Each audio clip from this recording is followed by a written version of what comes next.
Olá, pessoal. Sou o Joel Teodoro, pastor na Igreja Presbiteriana do Brasil, e com muita alegria vou passar um tempo compartilhando com vocês a respeito de um assunto que não é novo, mas que sempre é importante trazermos novamente à nossa reflexão, que é o marxismo cultural.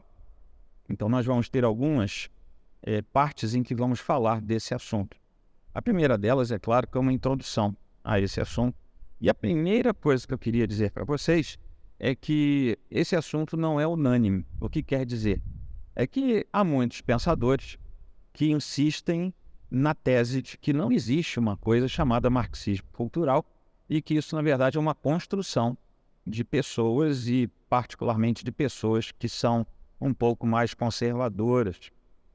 Mas existe um outro número muito grande de pensadores que, sim, reconhece a existência disso que nós chamamos de marxismo cultural como um movimento intencional, de cunho filosófico, de cunho ideológico também, e nós estamos nesse grupo, considerando que ele é atuante, ele tem a sua frente de ação e que por isso mesmo nós precisamos saber do que ele trata.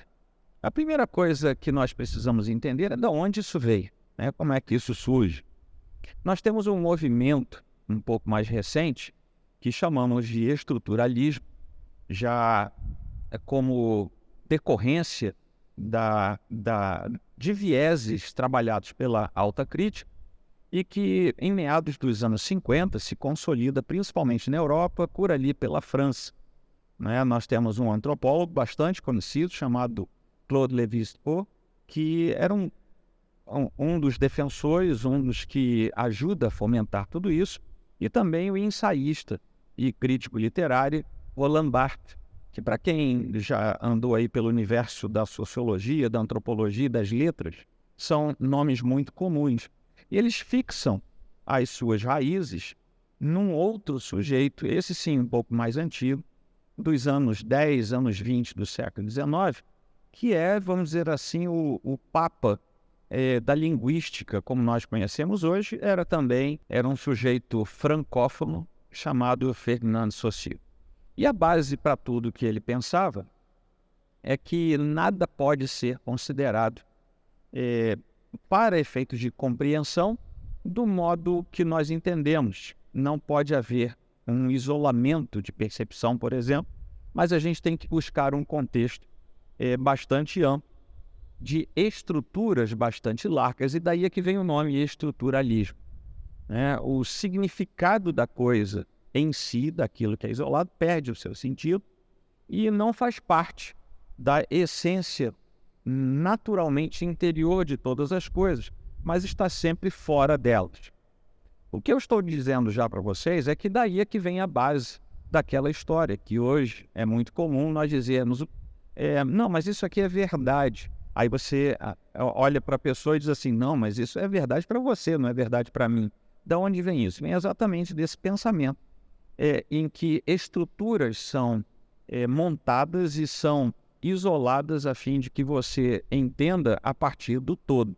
Esse todo podem ser opiniões majoritárias ou minoritárias que começam a incidir sobre o entendimento final das coisas. O sentido, né, é sempre algo que passa a ser atribuído às coisas na forma em que as coisas passam, então, a receber os seus sentidos a partir da mente humana e do conjunto da sociedade, da cultura. Mas isso, traduzido em outras palavras, quer dizer que o sentido não estava naturalmente naqueles objetos, coisas ou verdades ou princípios que nós estamos querendo dizer. Aquele sujeito, Ferdinand Saussure, enfatiza que o significado que nós damos às coisas é um significado totalmente arbitrário, né? E nós mantemos esses significados arbitrários apenas por uma convenção. Por exemplo, por que a gente chama de cadeira uma cadeira? Porque um dia, segundo ele, houve uma convenção que estabeleceu que uma coisa sobre a qual a gente se senta, geralmente com 4 pernas, um espaldar, um assento, aquilo ali a gente convencionou chamar de cadeira. Até aí, parece que não tem problema nenhum. Mas isso depois também migra para os conceitos abstratos, ou aquilo que é abstraído por qualquer outra forma de pensamento. Você começa nos elementos concretos e depois vai para os elementos abstratos. Por exemplo, será que dia é naturalmente dia e noite é naturalmente noite? Ora, se eu conseguir pensar a partir do concreto uma realidade abstrata dessa natureza, então por que não eu posso aceitar pensar se homem de fato é homem e se mulher de fato é mulher? Por que que eu preciso estabelecer que adulto é adulto e criança é criança? Essas modificações conceituais, na verdade, são uma disrupção que acontece naquelas convenções que Saussure dizia haver, né? E as coisas vão se completando, as coisas vão avançando, porque vão se tornando cada vez mais abstratas e mudando de conceitos. Por exemplo, eu posso ter impostos e passar a chamar aquilo de taxa.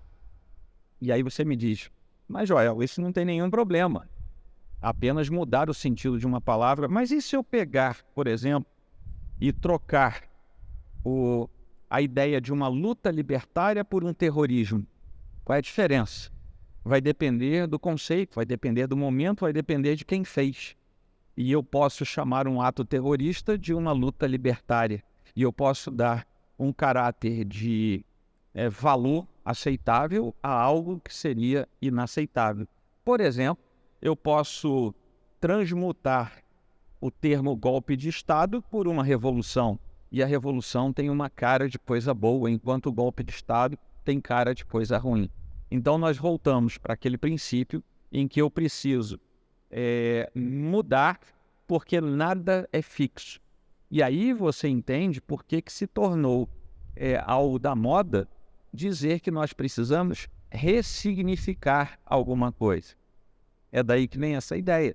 A ressignificação nada mais é do que você pegar um termo, uma terminologia, um conceito e oferecer uma nova nomenclatura com um novo valor e aquilo passar a ser aceito de modo amplo. E as pessoas que não aceitam essas mudanças passam a ser pessoas consideradas retrógradas, não progressistas, pessoas que não entendem o valor do mundo, não entendem os tempos em que nós vivemos. E assim, nós estamos com o primeiro elemento dessa introdução. E daqui a pouco vem mais coisas para vocês.